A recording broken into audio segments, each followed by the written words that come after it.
Hello, this is Greg Allison from Green Greg's Garden and Worm Farm. And this is Greg Allison from Galactic Greg's coming to you from an undisclosed location somewhere in the Milky Way galaxy. And we're going to share with you now a presentation, a joint presentation made with Rex Bear on the LEAK Project program. And this presentation is going to be centrally about a universal habitat. A universal habitat that, we'll take it, Green. Many of you recall me speaking in previous videos about a concept for a habitat that you can live in and make a living out of. A habitat that you could grow your food in, all your food within the habitat. A habitat that could be resilient to earthquakes, tornadoes, fires, and all radiation, all kinds of hits the fan kind of situations. A habitat that could be built basically on the ground where it comes from. The environmental footprint of this habitat would be essentially nothing, very low, very, very low. And your living in it would be extremely low. As it happens, most of the energy in this country is consumed to support home heating and hot water heating in your home.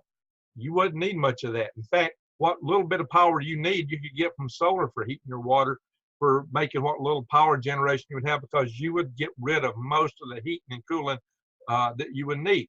So this habitat is one that could operate anywhere on Earth.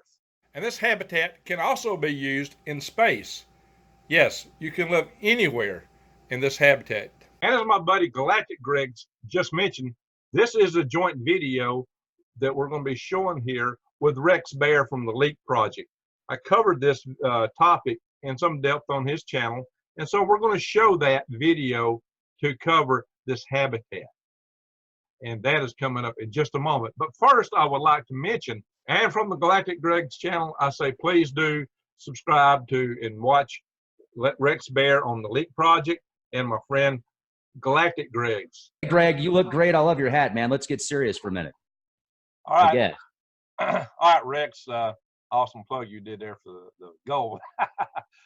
Really and truly, and for prepping in the situations where what I worry most about is the most immediate thing I think that might hit us would be a loss of our power grid, because there's so many root causes, Rex, that could bring it down in the very near term. Now, we've talked in your channel about a lot of other potential catastrophes that might take place over the event of a few decades or something like that. And there's also climate problems that we're dealing with right now. A lot of people are prepping, and are prepping on the individual level, and that certainly beats doing nothing. But the key thing is, Rex, there's just so many things you can do on your own. And when folks come knocking on your door and you don't have anybody that's got your back, you might be in a pickle. There's the old saying that the sum is greater, or the whole is greater than the sum of the parts. Although usually when I look in a hole, I'm saying, where's the parts at? You know, where are they at? But and maybe that's why I don't see no parts in here. But I like to joke a little bit. So the thing is that we can accomplish a lot more when we work together. Especially, what happens if you're sick? What happens if you're down? You got to sleep sometime. I mean, some of us live on 2 to 4 hours a night, but at some point you're going to doze off. And we've got to be able to have each other's back. What happens if you break a leg? What happens? And then again, when you have work to do, like let's say you're trying to build something and you're trying to hoist a log, or you got a piece of timber up, and one person needs to hold and one person needs to nail. You need multiplying factors. You need the power of other people. And it multiplies real well at the community scale, because communities can be a lot more resilient than the individual. If you go back to Greek society, the word ostracization comes from the notion of they would take people's names and write it on shards of busted pots that they called osters, and they would like draw in out of this pot. And if your name was on the piece you got drawn, you were kicked out of society, and it was basically a death sentence. If you were sent out to live in the woods outside of the culture, most people did not make it. I mean, sure, there were shaman in Indian cultures that were able to do that, but they were sent out when they were young, and they had a lot of skills to go out, a lot of training ahead of time, and they might do that for a year or two. But in general, going out on your own is very risky. If you're in a grid down situation, it will be far worse, because our society will not be pretty when things collapse, if it should reach that point. Now, it is my hope that if we take the right precautions, we can keep society from collapsing. There's a lot of advantages to having communities, the tribe, if you will, and that includes camaraderie. I mean, in our world today, where everybody is on these devices all the time, we're so isolated. Yet we're connected through this, but the actual personal relationships are zip, and people don't have the meaning that they need in their life, the context. A community, because people now move following jobs, the old-fashioned communities are shattered. They don't exist anymore. So I've got a concept for how to reapproach that, Rex, how to rebuild the old communities. And what happens is suddenly your neighbors are like family. And of course, you could have family stay in one location, everybody not spread the winds. I'll show that shortly here, Rex, if you'll let me go to my PowerPoint shortly. But the key thing, Rex, is that we need to learn how to get everyone together and have that camaraderie. The get each other's backs, to cover each other. The most basic form of human government is a tribe, family and a tribe. The nation state was invented for warfare, really. And yeah, tribes have a hard time competing against a nation state in that regard. But in a grid down situation, you're not going to have those nation states. You're going to have tribes, at least at first. And I think even within a nation state, tribes give you some extended family resiliency, the community, the sense of belonging. Those are all powerful things. That they fulfill basic human needs. And if you're growing your own food and living in some place like this, Rex, just think, even if you're just living by yourself and growing your own food, if nothing else, at least you know, if all things are great and wonderful and hunky-dory, you haven't lost anything. You know what you're eating. You know that you're getting nice, clean food, which you don't get in the supermarkets. You can control a lot of the aspects that's coming into your life, your body, your family, at a far higher level, and really have a higher quality of life, Rex. And also, you're involved in nature. There is a huge sense of reward that we get when we go out in the forest, when we're out in nature, when we're making things grow. In fact, there's a term called a nature bat. It's when you get out of the cities and get into nature. What we find is that it lends itself far much more to psychological stability, a sense of peace and contentment. And I think these are very important and very vital things. So maybe it would be a good time to kind of launch into my presentation. Let's see if I can figure out and do the share here on my end. I haven't done this in a while, Rex. I'm getting rusty. Hey, no problem, man. This is great. Looking forward to it. All right, let me see here. Let's see. Could you sing the song for us? She's Got Legs. Somebody asked that in the chat room. No, I was just thinking that actually. That was my request. Fine, sir. Okay. All right. Oh yeah. Where my share button is, Rex. I'm getting rusty here. Every girl's crazy about a sharp-dressed man. Yeah. Oh yeah. I hope I didn't ruin that for everybody. I apologize, folks. I just got 5G. And all right, I am getting rusty here. Let's see. Felt absolutely incredible. I haven't been 5G'd like that in a while, folks. Hello. There it is. There. No. Did you find it? Yeah, it's right in front of me. What's wrong with me today, Rex? Nothing. My fault. All right, so let me. It was a pattern interrupt on my side, so. Let's see here.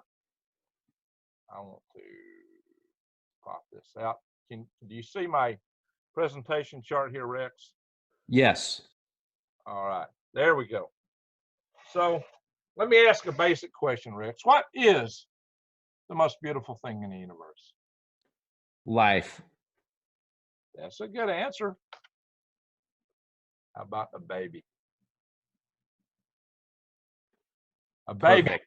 represents pure, unconditional love, wonder, awe. When a baby looks at anything in the world, they have awe.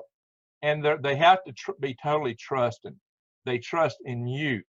And shame on anybody that violates that sacred trust that a baby has toward an adult. And, you know, people that violate that are not worthy to breathe. A baby is the most precious, wondrous thing because they have so much potential. Every baby is born, Rex, with 100,000, 100 billion brain cells, like stars in the galaxy. We're all born with the same amount. We all have the same potential in the beginning. We sin against our children when we tell them what they can't do, what they can't become, when we fail to encourage them to reach out and attain potential.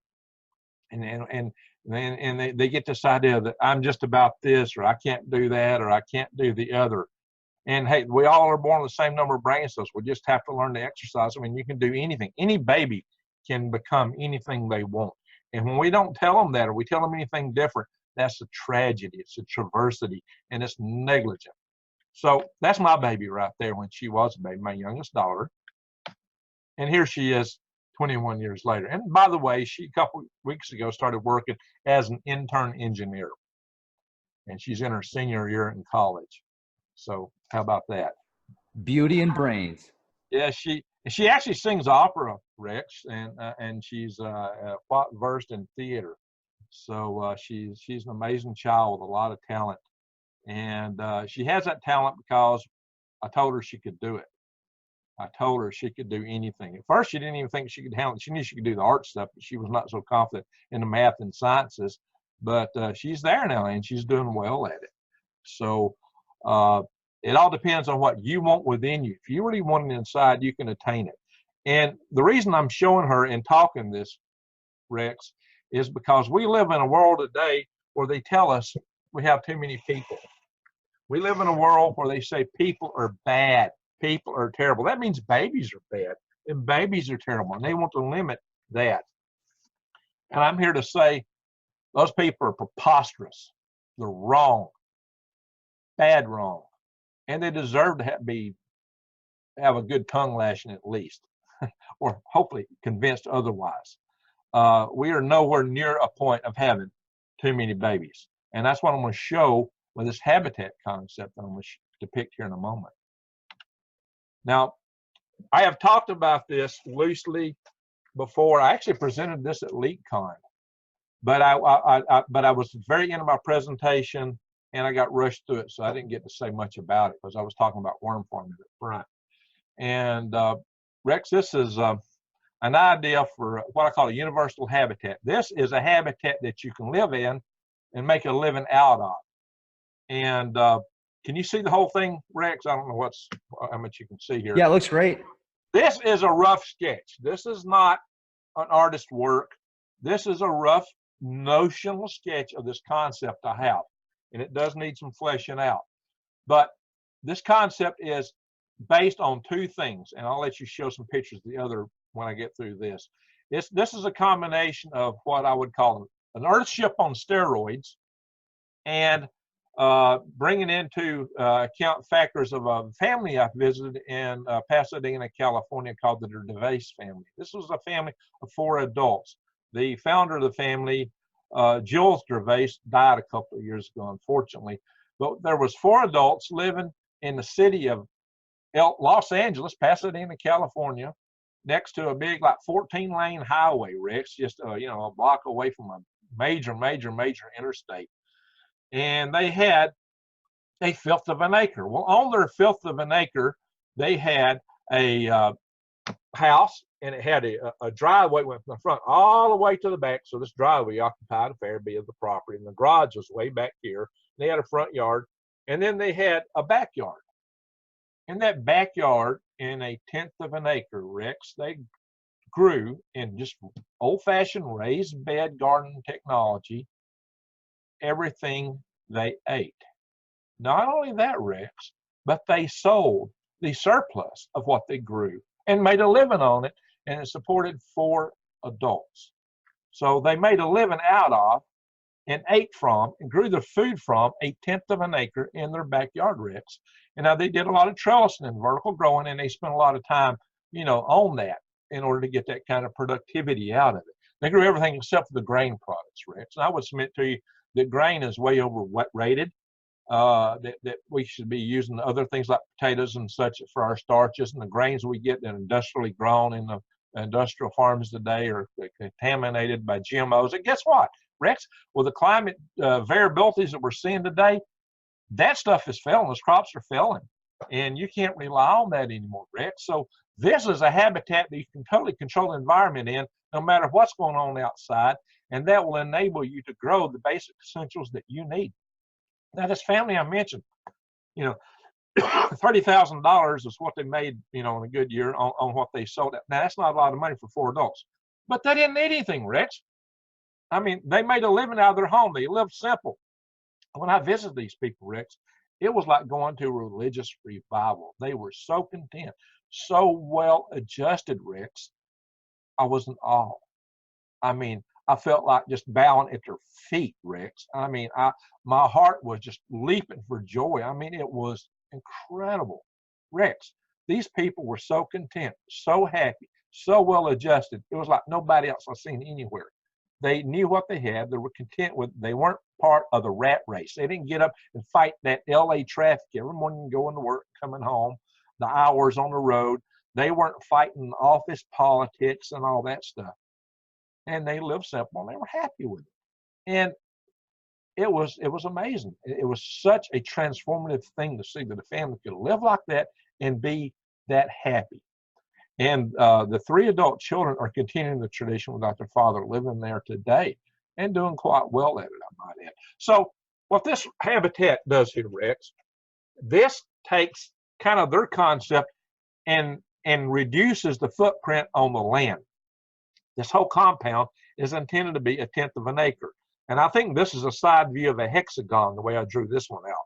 So that we'd have different dimensions according to how you do it. And so the theory here is that this is going to be maybe partially underground. The ground level would be variable according to where you're at, what the water table is, where the depth of the rock, and how you wanted to build it.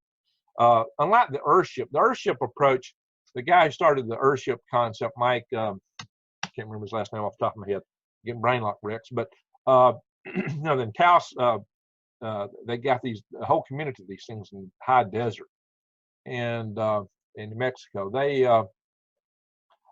he's a very much a purist. He builds everything with garbage, basically. He builds them pounding it into tires, and and he's totally off grid with each house, and that's fine where he's at. A lot of communities won't allow you to be off grid. I mean, my philosophy is don't be such a purist. If you're required in your community to be on grid, well, run a grid there, just don't use it. Maybe you got it going to your wall, but you're not using it inside, not connecting it up.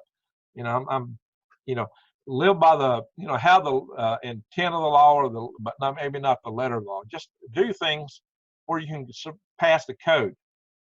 But, you know, that don't mean you got to actually live that way. You can have a flush toilet. It don't mean you couldn't have a composting toilet. By the way, they do have flush toilets in those. Now, it's interesting that in the high desert where they have those homes, where they only get 10 inches rain a year, on a small portion of the roof on the back of the house, they collect all the rainwater there, and not over the whole content of the home, and they run it through a 4-step use cycle, which turns out having them, they got all the water they need. Now, being the space guy, I'm more interested in recycling. I'd probably squeeze that last use, but the concept I'm showing here, you could take you'd get actually more precipitation from this roof because you're covering the entire facility in many places with a greenhouse roof. Now, I pencil drew this because it don't have to look like this. It can be any geometry you want. And the whole idea is you can cover it and you can vent it actively and passively. You know, the Earthships are all passive vented, and we can go into that more later. But because you're going to generate heat here under the greenhouse, you could actually put a vent up here and use tubes going through the earth below. That's what they do in the Earthships. And when they open the vent, it will exit the air out of here and cause fresh air to be pulled in from the through the vents, cooling the inside. So you could actually use the sun as an air conditioner, believe it or not, to cool your place by controlling the currents in the air vent. Or you can shut that down and the sun can warm you up. So, but my key principles for this are 2 things: growing area and thermal mass. Thermal mass gives you temperature stability in there. I don't care whether you build it out of garbage or you make it a 3D print place. The garbage approach, now those are beautiful homes, by the way, but they build them out of tires and bottles and so forth. Oh, and you can show them a little bit, Rex. They are gorgeous homes. And I believe these should be gorgeous and very artistic. Now, but that takes a lot of labor. The cost associated with those homes, and they are a bit expensive. It goes into the labor to build them. Yeah, it's the labor to build them, Rex, that makes them expensive. And it's because you're hand pounding tires. You see all the tires down here, Rex? Those are hand pounded in. And they got a wall of them right there, Rex, where they put all these tires in and they pound the dirt in with a sledgehammer. And believe you me, a tire, you know, you got to get it inside and pound it from the top. That's a lot of work. That's a lot of labor. But the materials are nothing. In a community or a tribe, that might be the best way to do it. Lord knows there's plenty of tires and materials around to do that with. But if you're having to hire your labor, you just might want a 3D printer that can come along and extrude beads of concrete. Also, another thing you could do is use sandbags.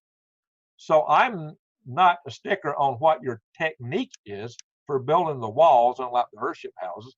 I'm a sticker that you use the thermal mass, because it's the thermal mass that's going to give you the temperature stability. I say, hey, use whatever approach works best for you. If it's pounding tires, fine. If it's getting a 3D printer in to build your walls with just extruding beads of concrete, fine. If you want to pack them in sandbags, that's good too. These are all valid construction techniques. Check out that's the roof area right here where they collect water. Now this is kind of, there you go. And so that would be on the back. So, and that's just a walkway. That's unfinished. Now they finish these things up and they make these homes very beautiful. They show a little reservoir there where it looks like maybe they got a cistern or something, where they're collecting it up here and it's going down into a cistern. And so what they do on these earthship houses, they have a little greenhouse on the front, and they grow some of their food. Diamond is building one of these. I think that's a great idea. That shows the roof and their collection system. So the rain is coming down through here into this gutter and down into these and feeding through this gravel filter into a cistern below, which is behind the back wall of this earthship house. It's a beautiful concept, very beautiful concept. And I admire anybody doing these. Oh, this is the interior greenhouse. And I look at these bottle walls. Now, this is what I love. I love it when they use these bottles to make walls. And we're talking glass bottles, and they're putting concrete in. And especially when they use the different colored glasses. And they make bottle bricks, too. Sometimes they use full bottles. Sometimes they take the bottoms and they cut them and tape them together and put them inside the concrete and call that a bottle brick. They're beautiful. They're beautiful bricks. I mean, you can be very artistic with what you do with that. This is not anywhere close to the most artistic ones I've seen. You know, this is a very utilitarian, functional earthship, but you can see some hints of it. Yep. There you go. There you go. There you go. So let's go back to my presentation, Rex. Let me turn it back over to me here. Do I need to hit share again, or am I still in? Yes, you do. Okay. Boom. Boom. There we go. So this concept, you know, is like that blown up. So this would be your earthship house with a little greenhouse. Well, I'm taking this over the top. And I'm adding in an extra dimension. This isn't required, but I'm making this like a 3-tier system the way I'm showing it. I'm showing a bottom tier, which is like got a garage and work. Oh, this is 1/10 of an acre, Rex, which is 4,360 feet, something like that. So you got 43,560 square feet in an acre. So this is over 2,000 square feet of living area per each level here, Rex, is what it works out. This workshop would be over 2,000 square feet. This area in here would be over 2,000 square feet. This is a growing area. And this is your living area. And so the neat thing, these extra thick walls, and you've got radiation shielding. It's resistant to radiation, earthquakes, and a lot of things. If the sun goes crazy, you got all this mass overhead. Now, the way I've drawn it here, and it could vary. So I got a workshop down here. This workshop is a half of a 1/10 of an acre, which is over 2,000 square feet. That's more than most people have in their home. You could use this as a garage. You can grow mushrooms in it. You can grow worms in it. You can put lights in it, grow microgreens or other greens if you wish. or you could put a massage table. You could have a server farm in there. You could have a lathe, 3D printers, or some combination of all these, massage table, a bar, disco. You know, it's up to you. This could be a business area. You could put your home offices down there, many things, or just garage, workshop, whatever you want to do in here. This would be open to you for whatever. You probably have an entryway coming from the outside into it. The living area up here would be similar, Rex. I've got this living room area in the front, and the idea is here is I've got a garden on the roof here, but the walkway along part of it, I'm depicting, my idea for that is that you would just put down a metal grate over windows and walk on the metal grate, and the sun could go right down, and you could have a skylight in your living room. And if this wall is glass too, the sun could actually shine, if it's low, all the way down through.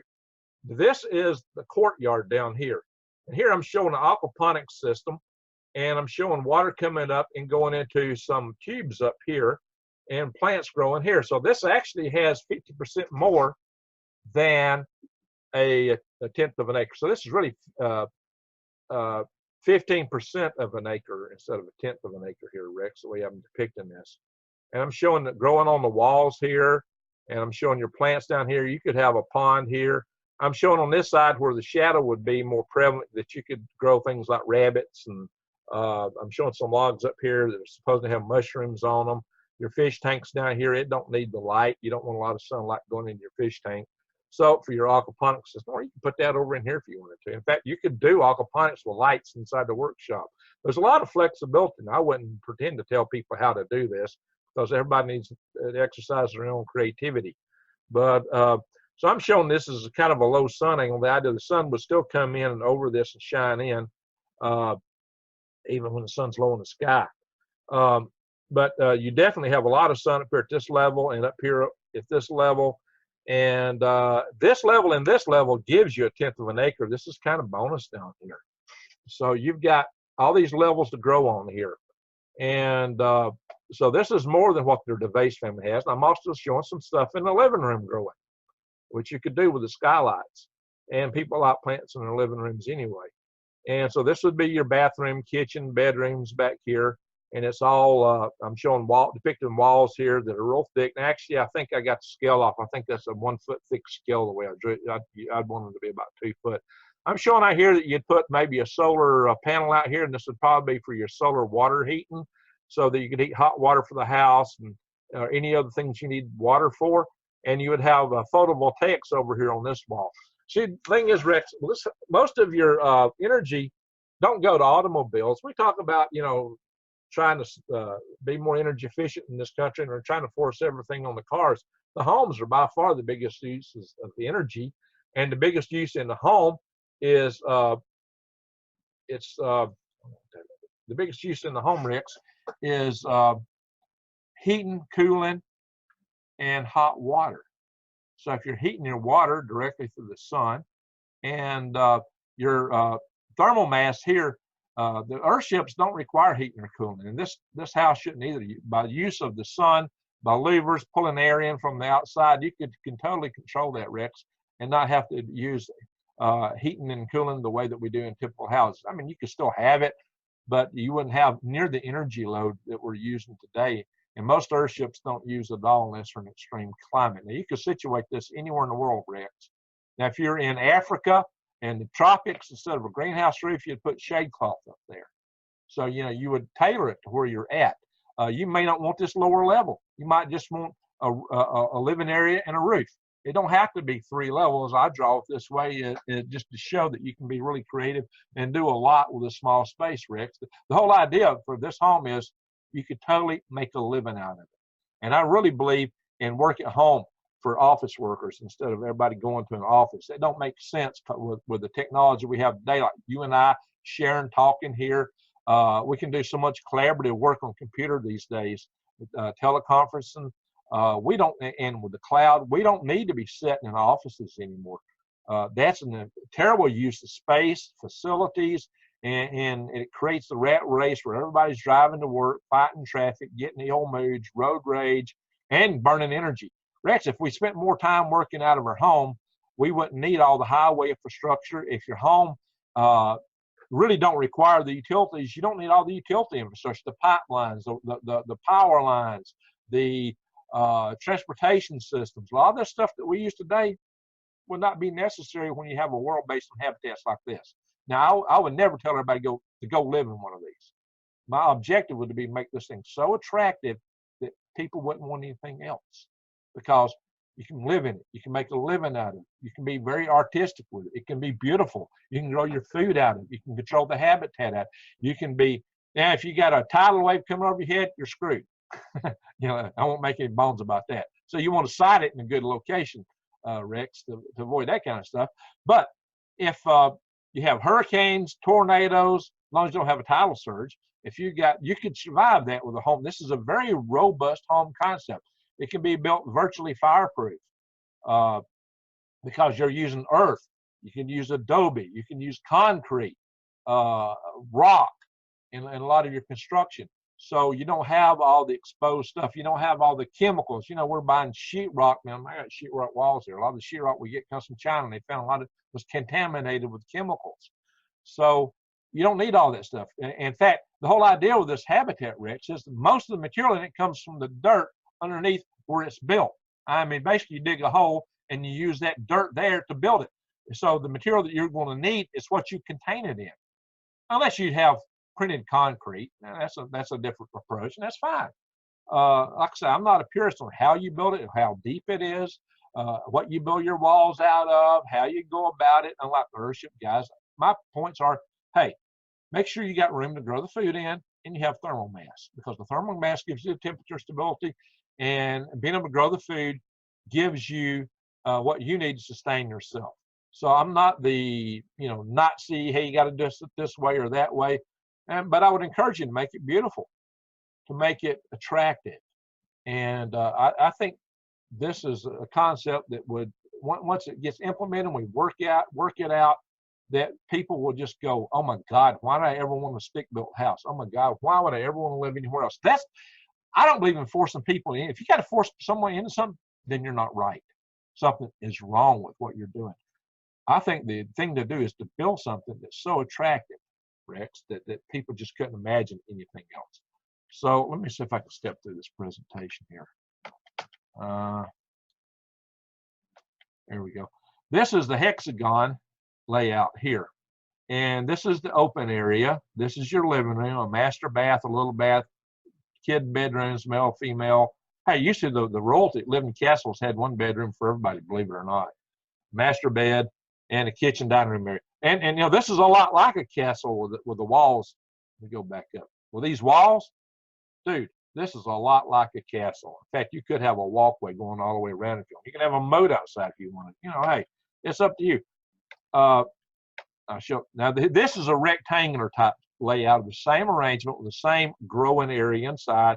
I've got, you know, bedroom, bathroom, bedroom, you know, another bedroom, a master bath, a study, walk-in closet, living room. You know, so that's your living area. It's got more stuff than a regular house does. Then you got this open area here to grow in, and you got a whole level below that for shop space if you want it. Now you could, just like a beehive, you could pack these things in pretty dense if you so chose, and you could have the area in the center open. You could apportion between the homes if you wanted to, or have the commons, and maybe grow a few extra things there, or just have your little park in the center.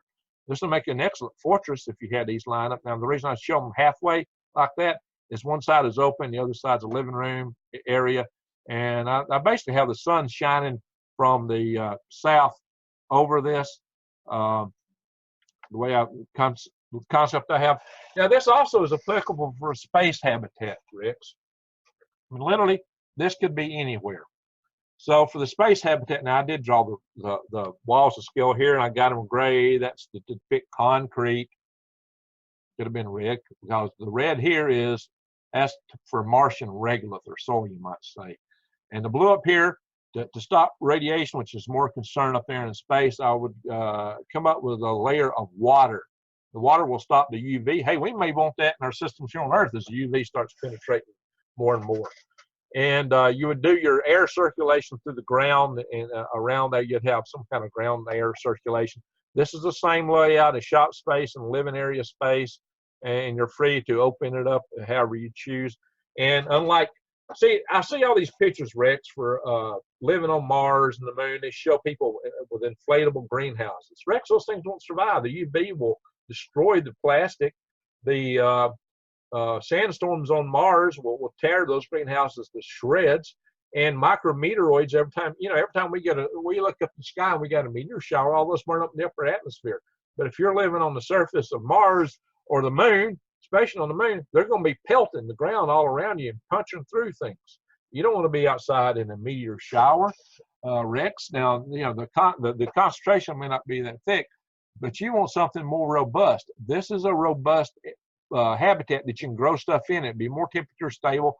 The greenhouse depictions I see on Mars and the moon, the plants would freeze at night and it'd burn up in the daytime. There'd be no way that you can maintain those greenhouses. It would not work. You need the thermal mass, the stability. So this is the best concept for a space habitat on a planetary surface. And if you put them inside the space habitats like I've shown you pictures of in the past, Rex, you can still make them work. In fact, we have problems with the idea of going to Mars on those long trips. You can take a couple platforms and build these on each platform and have them connected together with a tether, Rex, and that would give you some gravity, and you could actually live in radiation shielding. Now, this is the concept I had for putting these things on basically, some of your cargo ships are like 1,200 feet long. So I thought, what if I took 3 cargo ship hulls and built a platform between them? How many homes could I put on here if I had 1,200 foot square platform? And it was 330 homes, Rex. 330 homes times 4 people is how much that would accommodate. So I went through some math here, Rex, and you're free to look at it. I'm just going to tell you what it is. The UN projects that by the year 2100, the Earth's population will be on the order of 9 billion people. And I think they revised it up a little bit since they put that out. But they really believe that the population would reach this point, and because if catastrophes don't hit us, because of prosperity, like in the United States, our population is falling. They think the world's population will actually start falling, so they believe that's going to be a peak point. So if I take their peak projected point of population and I put it all in habitats like this, and hey, I'm making a living out of it, I'm growing my food out of it. What more do I need, Rex? I don't need anything more than what's in this habitat. And so if that's the case, then hey, I've got fish in it, I got worms in it, I got some rabbits in it if I need protein. I'm growing vegetables in it. You can grow potatoes if you need the starches and the carbs, Rex. You don't need fields of wheat and corn and GMOs and tractors and pesticides and herbicides and killing the bees and all that stuff that we've got in modern agriculture, which gets wiped out when the climate goes haywire, which is about to happen to us. Those farms are going to be discovered to be completely unsustainable. In France, when they had cold weather, they grew inside little walled containments, a lot like what these habitats look like, Rex. They had walls. They built a honeycomb in France to survive bad weather, hundreds of years ago. That's how they made it through the grand solar minimums of the past. So this incorporates that, Rex. They cut off the wind, they used thermal mass, they created microclimates, and that's what we're doing here.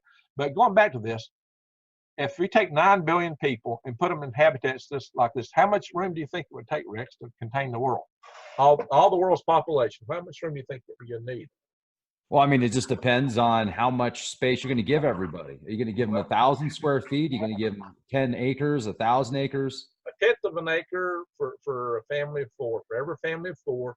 So that's what this habitat does. It gives each family the equivalent growing area of their device family, but you actually got more home space if you build it this way. So, and you actually have 50% more growing area. So this is better than what their device family has in that regard. And the climate is more controllable.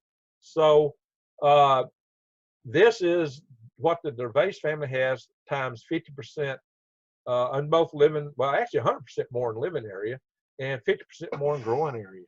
So this is a step up considerably. And so it would work out. In fact, each person in the living area, for a family of 4, 2,000 square feet plus another 2,000 square foot workshop, that's more than most people have, Rex, even in the United States of America.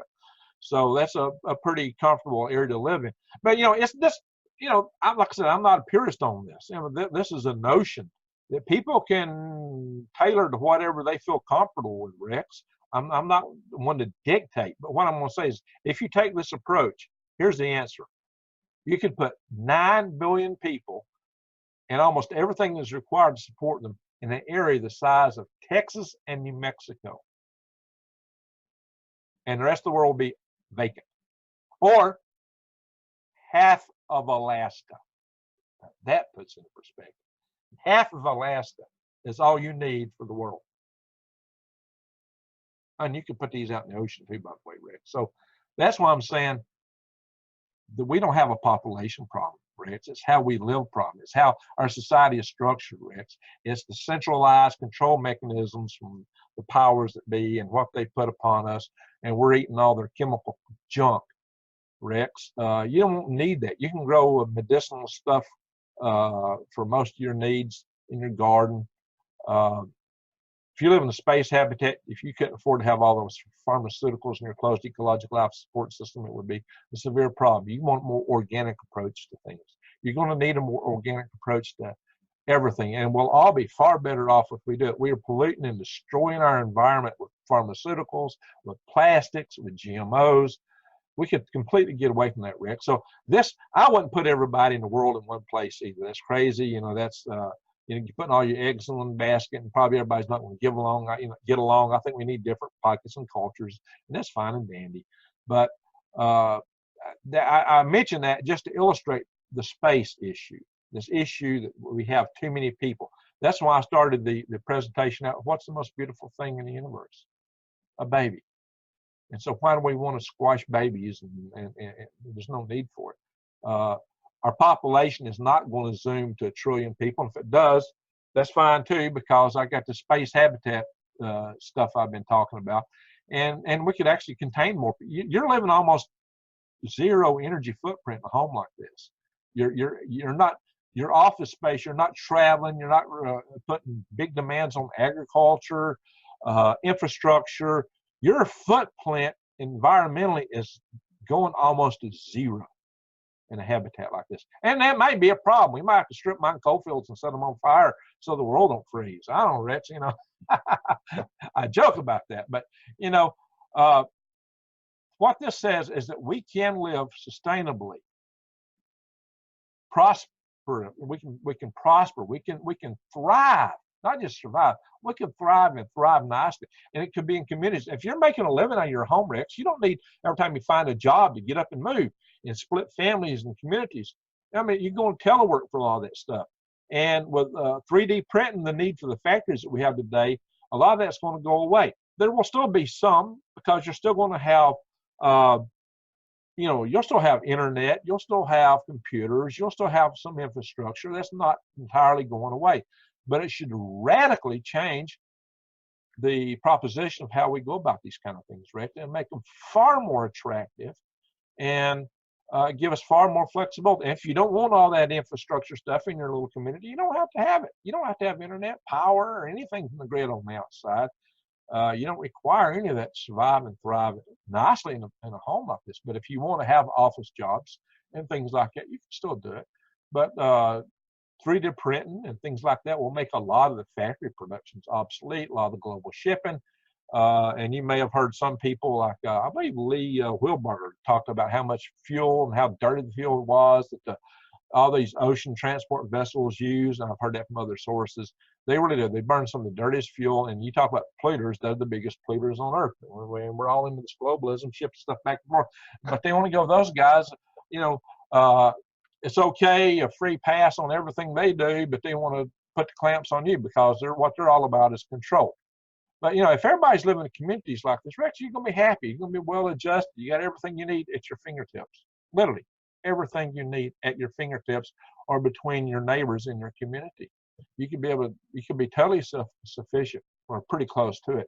So if some big government guy comes to you and hands you a rifle and says, Rex, I want you to climb over the hill and shoot the guy on the other side because he looks funny, you're going to look at him like, dude, why?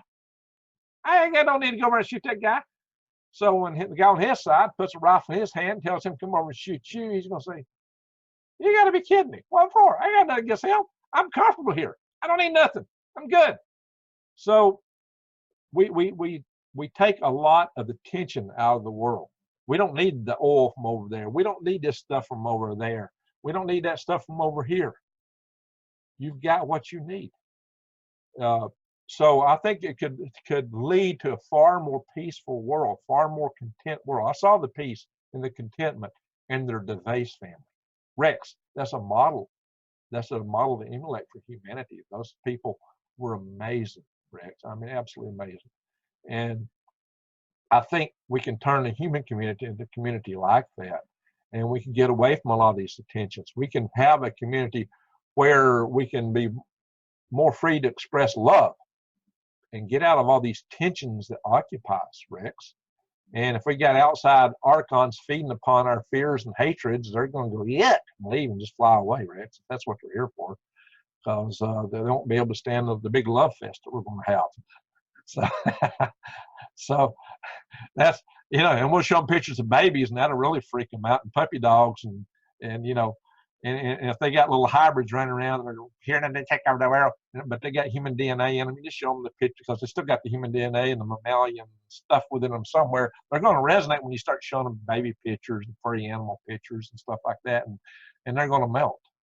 And suddenly the hybrid mind aspect of controlling them is going to melt, Rex.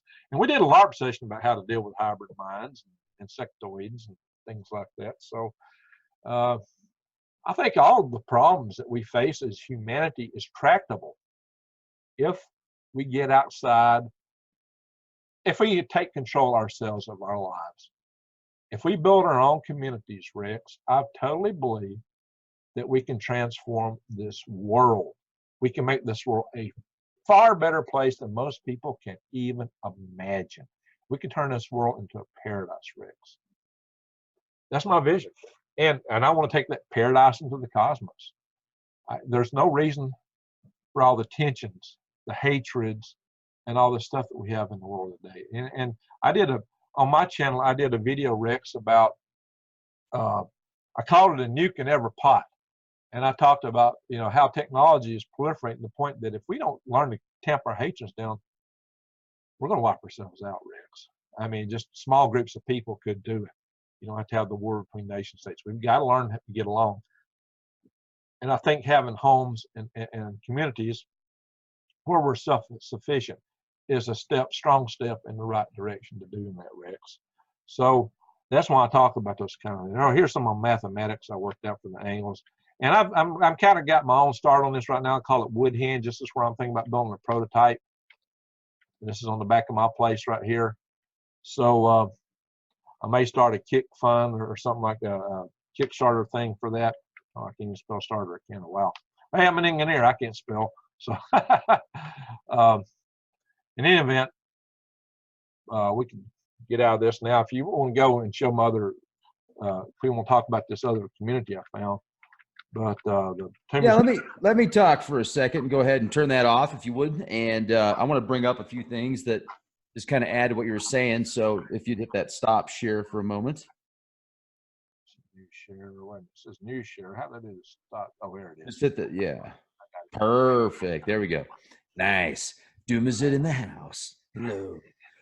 So this is, first of all, the concepts you're talking about here is making me think about getting groups of people together, getting small groups of people together. If you've got this machine, this network of people, whether it's 10 people or 20 people or 50 or 100, as long as you've got a structure that works, pretty much anything's possible. You could retrofit most of these buildings that are already there in a sense to where you wouldn't even have to, if things get really, really bad, like somebody asked the question, if there's going to be a solar flare or if there's going to be can you hit the mute button while I talk?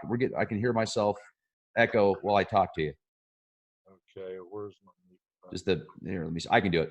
I got it. Perfect. I got it. Don't worry about it. Perfect. Okay. So yeah, we're good. So basically somebody asked the question, hey, if there's a solar flare, if there's a catastrophic event, what you're showing, would that even withstand it? Well, I mean, first of all, it depends on where you're located. And it also depends on how bad the catastrophe is. Now, Greg and myself have talked about this place in Georgia called Toomsboro. And it is it's a town that I think has 40 buildings approximately. It's $1.7 million. Most of the buildings are in pretty good shape. Now, if you're looking for a place that's going to be, in my opinion, a prime location, if a huge event happens, a really big event, space weather or something, I don't know if that would be the safest location just because of its elevation and because it's not too far from nuclear facilities. But with that said, I still think it's safe enough to where the event would have to be really, really serious to not be a cool location. And you could retrofit that place and the buildings to be pretty solid. Now, with that said, there's a place out here in southern Colorado that's at about 8,000 feet that has this. Let me read this to you real quick. I want to share this with you real quick. It has a lodge, which could be used as a 4-season guest resort. It has a retreat and conference center, crafted and passed down to be a mountain reprieve for those desiring refreshment and outdoor recreation. Situated on 42 acres, this property has end-of-the-road privacy and is adjacent to the San Juan National Forest.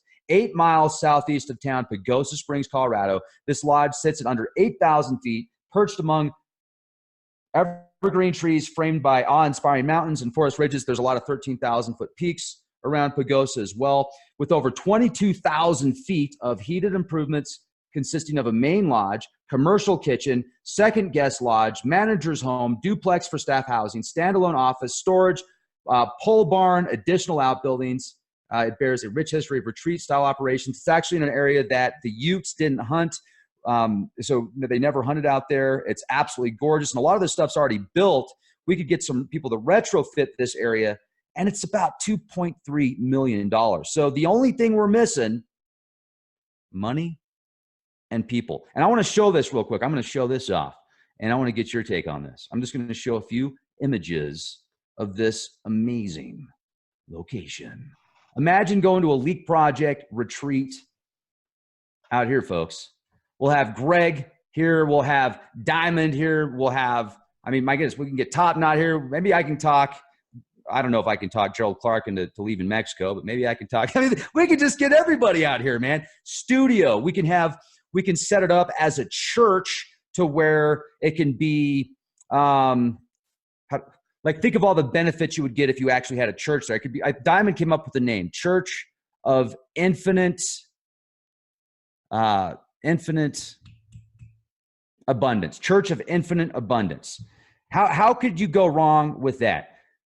What do you want to believe in? What do you want to worship? Hey, we could come up with a few guidelines, but it would be more of an education system. We could set it up as a studio, as a network, as a retreat location. We could do weekend events. We could do yearly events. People could bring their RVs out there. We could have people come out and build these structures that Greg is showing, right? But just look at this.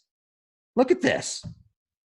And there's 20-something rooms in the lodge. It's insane. There's like 7 buildings there. This is like going to a 5-star, like a 4-star lodge already, without all the fluff, without all the yuppies walking around with their noses so high up. They're like, can you see? Oh my gosh, man. Diamonds are falling out of my asshole because it's squeaky. It's like, oh, my coal, I stuck it up there and now it's a gem.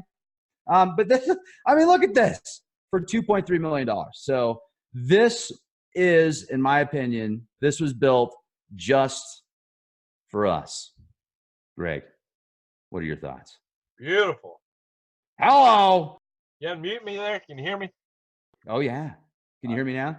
Yes, it's beautiful, Rex. That's a great idea. And there's another thing, Rex. You know, like you're talking about Gerald Clark, we could have communities in different locations, but we can network together. There's no point in telling everybody you got to move to one spot. Although it'd be nice to have a nexus or a few major nexus or major nodes. But this could be a concept. In fact, that's the way it should be. The idea is we may be the nexus, the starting point, but we try to spread this concept and get people to adopt it all over the world. And we would kick this off, Rex.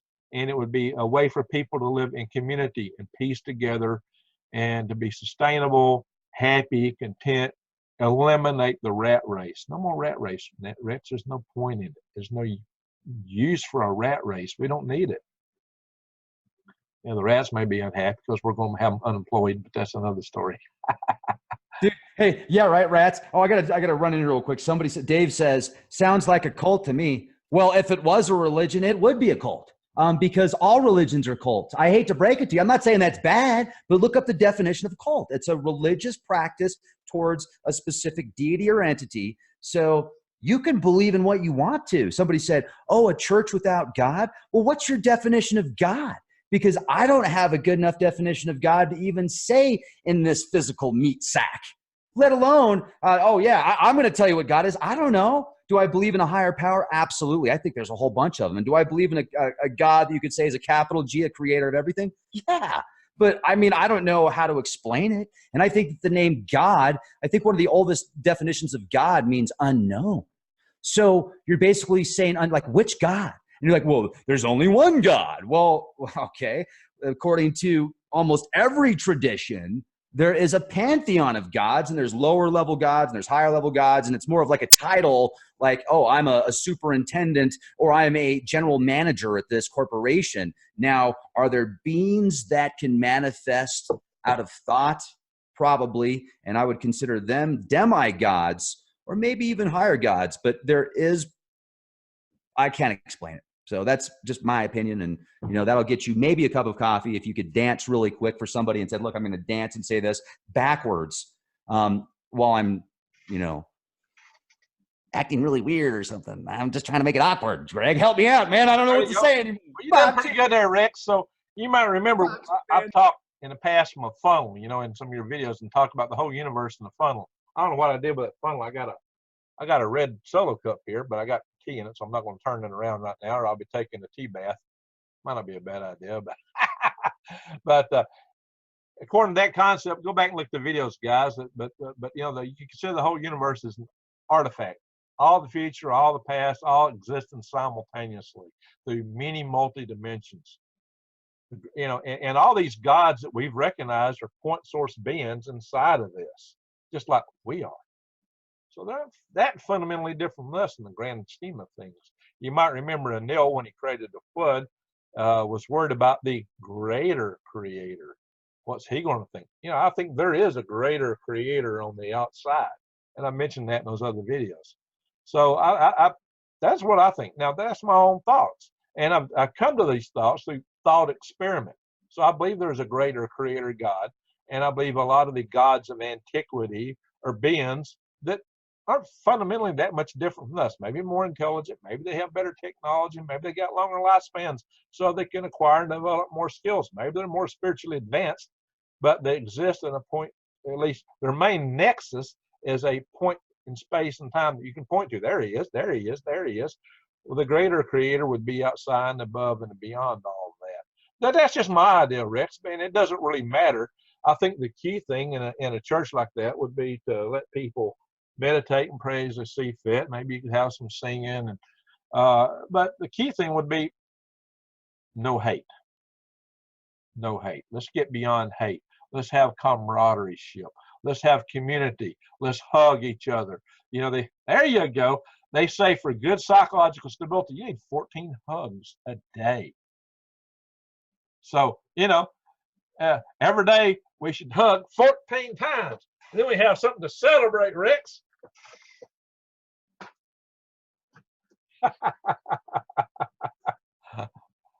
Ah!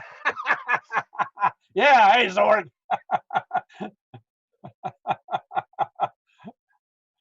Hey, Zorg. Hug, Zorg.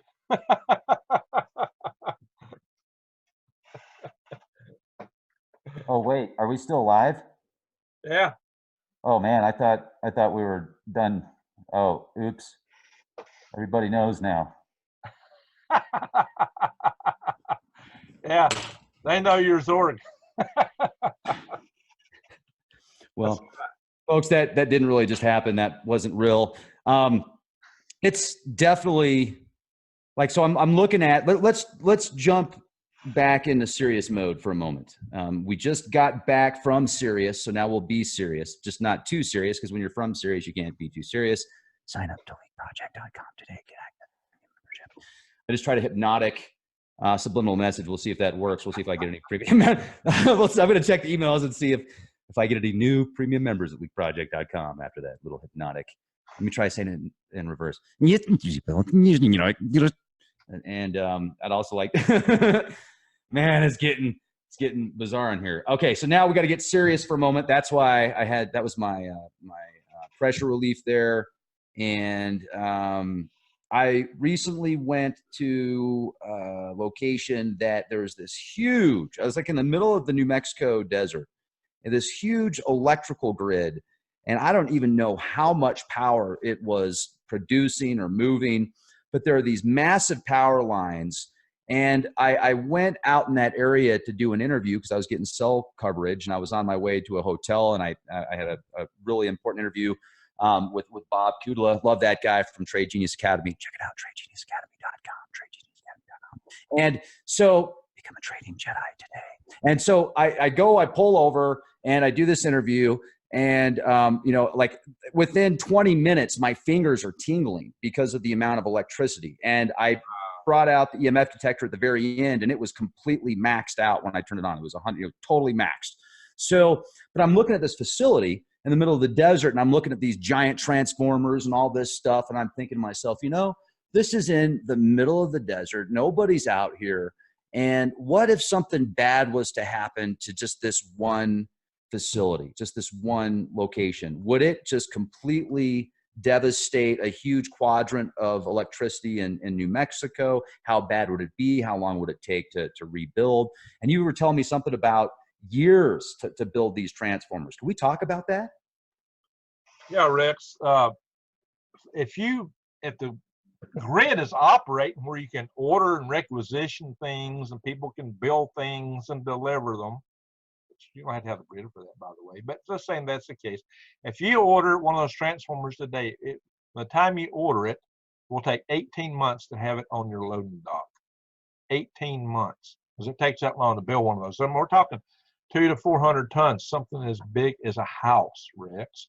And there's only just a few flat cars and trucks that can move these things. If they all go down, and let's say the grid is still, if the grid goes down, but the grid is still operating where you can move everything around, which won't be the case, it would take you probably 10 years to replace everything. But realistically, Rick, because you can't build them all at once, so production facilities aren't to that level, and most of them are made in South Korea and Germany. You got to ship them over here. But with the grid down, Rex, I mean, our requisition system is electronic. Our money is electronic. To get these things moving around, you have to have fuel. The fuel has to have pumps. The pumps are run by electricity. The vehicles that deliver all this stuff require a supply chain to keep them running for maintenance. I mean, everything just unravels. It's like a fabric that just sprays out everywhere.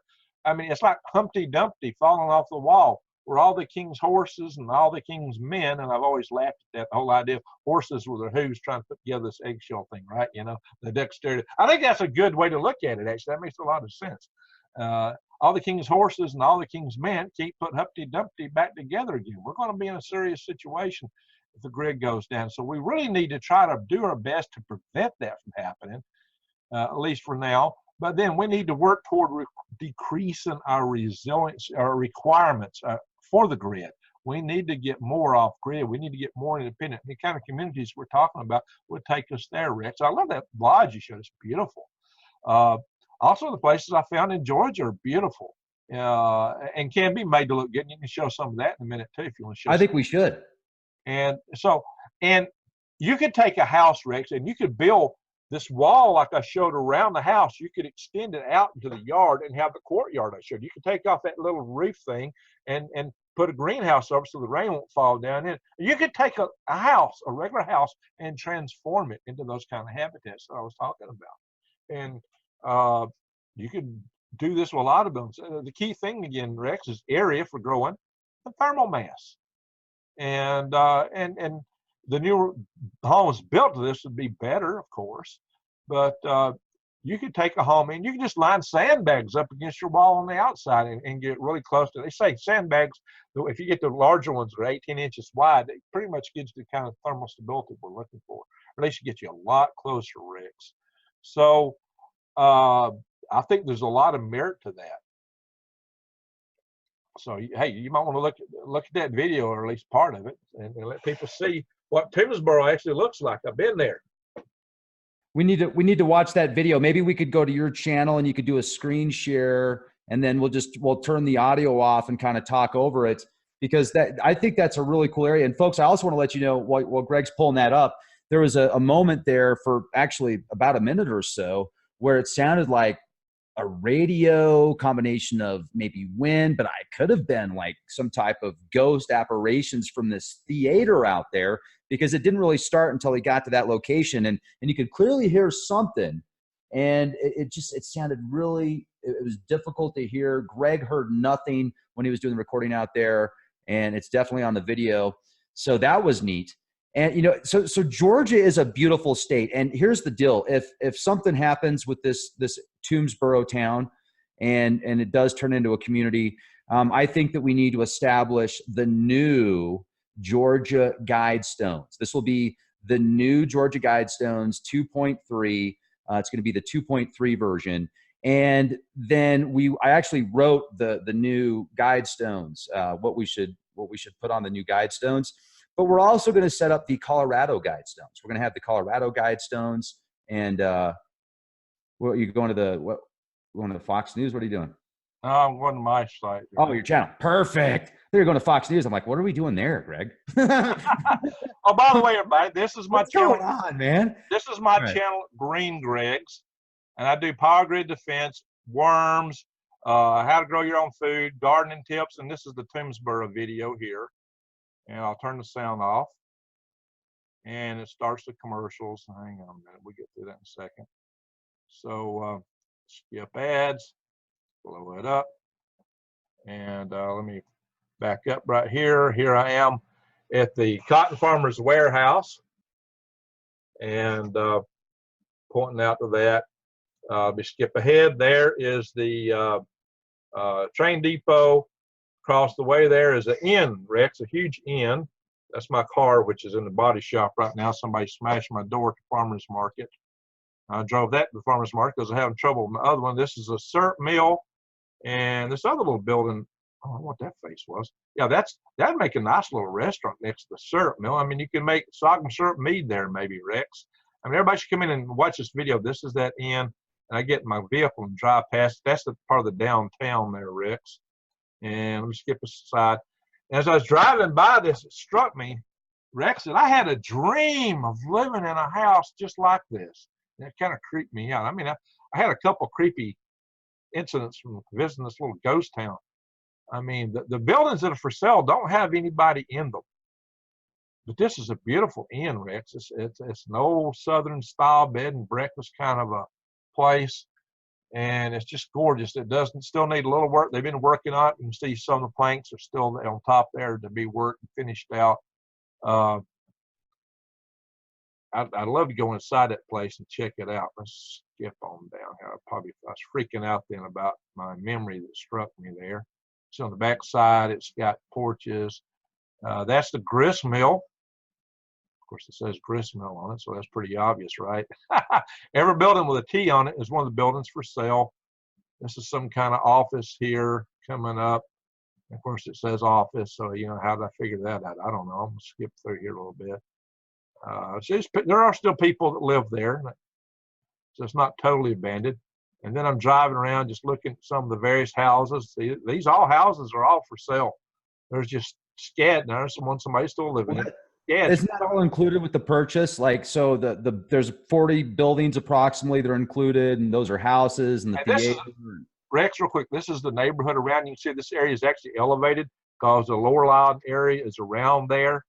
So Toomsboro is up at about 80, 100 foot above the area. Oh, here we are. That's the theater, Rex. Now, what did you ask? Let me stop this. I was just saying that there's about 40 buildings that are included with the purchase price, correct? Right. So that's good. I mean, just the buildings alone, if you have, you know, and here's another thing too to consider. If this gets into fruition, and you'll have Greg's Georgia Guidestones, right? So you'll have Greg's town in Georgia, and then you'll see a town that'll be, you know, similar to what would be a good name for this? Hey, Rex. Zorg. We'll call it Zorg. We'll call it Zorg Town. We'll have Zorg Town up here at about 8,000 feet elevation. We'll have Greg's Town in Georgia, and we'll have this network, and then we'll hook up like this Tesla technology where we can transfer data back and forth, via some type of quantum realm.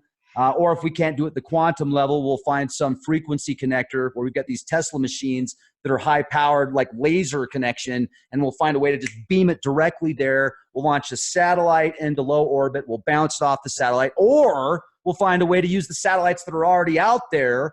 If we can, if it's okay, if we can have their permission, of course, obviously. But man, that's what we should do, is just, if they let us, hey, maybe we can just piggyback off of the technologies that they've already got. Hello, my mind. Elon Musk is launching a lot of stuff.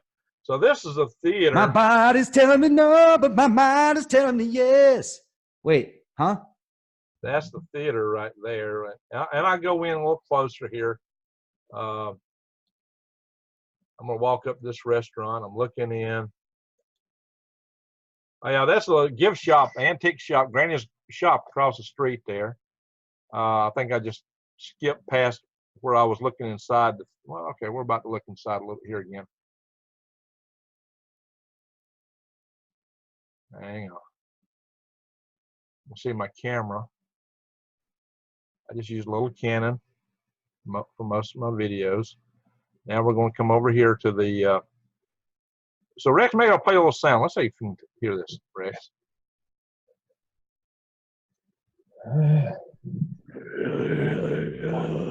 Sounds behind. Come on. It should be. It's got a stage. There's voices behind me, Rex. And it's got upstairs too for something. You can barely hear them. Post. Oh, well, I don't know what that is, Rex. Telephone poles, probably. Treated. There's the hotel. That was a beautiful building. That is I'll turn the sound. the crown jewel right there. That, Sound off, Rex. So there was voices behind me. I didn't hear them when I was there. That's Granny's shop again. I don't know what those voices were. There's no cars parked around that theater, so I couldn't obviously tell if there was anybody in there. Maybe there was, but from the level I was looking at, all these buildings that I saw were abandoned. Now maybe there was something going on there, Rex. But also, I give a plug to your show and the Diamond Show in the end of this video, by the way. So because of everything you're doing, I did give you a plug, and in my video, I do link to the Link project below. I mean, the Leak project, and also the Oppenheimer Ranch project. And so I encourage everybody to go to my channel and watch the videos, subscribe to this channel, and also go over and check out Galactic Greg's. I'll mention something here before we wrap up tonight on Galactic Greg's. There's a show on there on Unplugged too. So yeah, there is a fan up there. It's not running though. Somebody mentioned that in the comments to my video. There is an open window, so I don't know what's going on, but there was no vehicles parked around that anywhere. And looking in, everything looked totally deserted. So I don't know where the voices came from, Rex, but there's definitely some sound. You said it sounded like a radio. Maybe it was a radio or a TV, and maybe it was upstairs in that place going, but I didn't see any evidence of it. I couldn't hear it when I was there. I just noticed it on the video when I was editing this. I go, what was that? And it was weird. That's why I put haunted theater in last segment at the top of the question mark. I have no idea what that was, Rex. I'm about deaf anyway, so I might have missed something, Rex. It's always a possibility. But it just struck me really weird when I was going back and playing the editing the video to hear that. So you doing that? Oh, okay. Yeah, it just struck me as odd, Rex. It really struck me crazy odd. Now you can. So even though, okay, now folks, you need to go to that channel that I just showed you to listen, because you can hear it a lot better on his specific link on his channel. And whether or not it was like a radio or something, it could have been like a ghost apparition, some type of apparition from that theater. I don't know. I could definitely hear it. It was definitely there. So, I didn't hear it when I was there, Rex, but that don't mean that I'm not deaf, But that was just odd to not heard it until I'm editing the video stuff together. Go, what is this? and it was weird to me, just creeped me out. You know, What's that? It kind of creeped me out. That and the idea also that I dreamed about a place like that in. It's like, wow, this is weird. The dark side in Georgia. Why do you think they put the guidestones Devil out? went down to Georgia. Oh, by the way, Rex, I have remotely invaded the Guidestones. It just so happens that I shipped a package of worms to a location about a mile from the Guidestones. So my little red wigglers are probably escaping and they're tunneling under the Guidestones as we speak. You know, worms from Greg's establishment are now close to the Guidestones. Cheers to that. And folks, definitely, once again, check out Greg's YouTube channel. And don't forget, remember, make sure, I hope you remember my YouTube channel, you know, youtube.com/clandestine Time Lord. Make sure you're still subscribed. Make sure the bell's still on, because sometimes gremlins eat the subscriptions and the bells. It's weird how that happens, especially if they get watered after midnight. And I would also like to let you know that Gaia.com, my friends over at Gaia.com, I've got a link in the video description box, free memberships to Leak Project listeners. Free memberships to Leak Project listeners, Gaia.com/Leak Project. If you're like me and you turn on the TV and you're like, wow, I've got 5,000 channels that I can flip through and there's really nothing I want to watch. Well, if you're up to date on Leak Project, if you're up to date on Green Greg's, which I'm sure you are, you definitely want to check out these guys. And hey, Rex, oh yeah, if we're about to cut off, I'd like to show one other thing before we go. If you wouldn't mind, go over to Galactic Greg's, or if you want me to go there, we can. I want to show, I do have a video on there about vacations in space, and that's why I'm dressed out in my holiday vacation wear, by the way. Vacations in space. All right, let me see if I can find it here real quick. Now go to Galactic Greg's.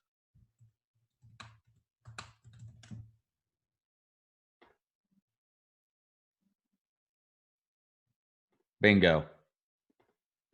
Bada bing, bada bing, bada boom. There you go. Yeah, click on vacation in space there. Your vacation in space. Yeah, I started having a little fun in that video at first. I come on like a gangster, you know, ask, hey. Oh my gosh. It's getting ready to rob us. Oh my God. I go, psst, psst, hey, bud, you got $54 million burning a hole in your pocket. Well, I got a deal for you. And I go, holiday, Rex.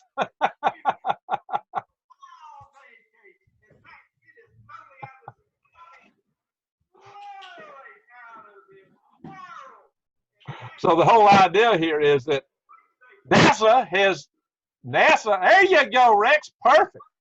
Ah, yes, perfect. NASA has decided to allow people to actually take vacations on the International Space Station. Now, the Russians had allowed it previously on their segment, but NASA disallowed it until now. That's the new change. Yes, Zorg will love it. My name is Zorg. I take over this transmission. I am your leader. You take me now to where I want to go. Subscribe today, leakproject.com. And remember, be the change you want to see.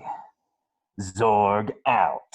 And from those of you viewing from the Galactic Greg's YouTube channel, do check Rex Bear's Leak Project link below, and check Green Greg's channel also. And for my channel, I also stand with Green. Same links. Hey, he supports me, I support him. Click his links, which are also listed below on my channel. We stand together. We both get supported by the same activities. So help my channel, help his channel. Click the links below for wormhole generators and how to survive and thrive, stay out of the hive, with other things like my Patriot supplies, and also, as Green mentioned, Trillium markets, because you got to be able to grow greens in space. I want to see us green the cosmos. And all the fans of Green Greg's Garden and Worm Farm, I say to you, thank you for watching. And from Galactic Greg's, thank you for watching.